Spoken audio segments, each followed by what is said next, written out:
By now, my main problem was with my teeth.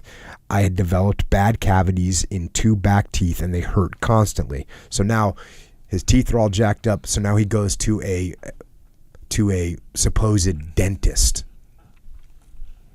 I sat down in the chair. One of the Japanese reached for an instrument, and I instinctively opened my mouth. He reached in, and immediately I felt this horrible pain. I thought, good, it is finally out. In another second or two, more pain, just like the first, and more and more.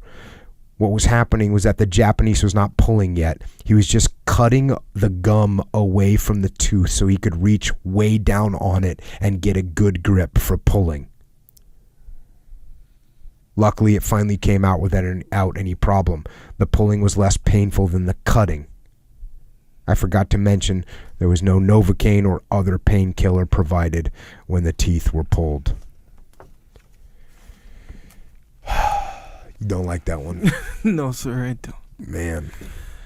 Because when you go to the dentist, it's nerve-wracking. That's a whole. It. I actually considered whether or not I should put that in there because I know there's some people that really don't like going to the dentist. Yeah. I myself was never really cared. It was not that big of a deal to me to go to the dentist. But I know that some people have like a legitimate phobia of the dentist, and I apologize. I'm sure that last little section isn't going to help out. No, and I don't know that I have a phobia. I think I'm just like a normal dentist. Regarder, I guess. But it is nerve-wracking though. So well, the dentist, when they do put Novocaine, right? Yeah. That needle, for some reason, it doesn't hurt. I don't know. Does it hurt? I mean, really. You don't feel the needle, right? You feel it a little bit, but it's not. Like less than like if you got like a blood test or something. Okay. Like anyway, so you're all numb.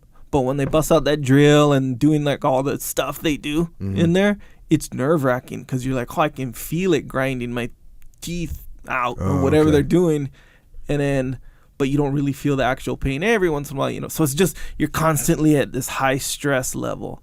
And then now this guy, no Novocaine, basically what you're at the stress level for, he's just taking it head on 100%. And then he's like, hey, when they pulled out my tooth, it wasn't as bad as the cutting. No, cutting your gums is not going to be a good situation. Cool. Yes, no sir, it's not.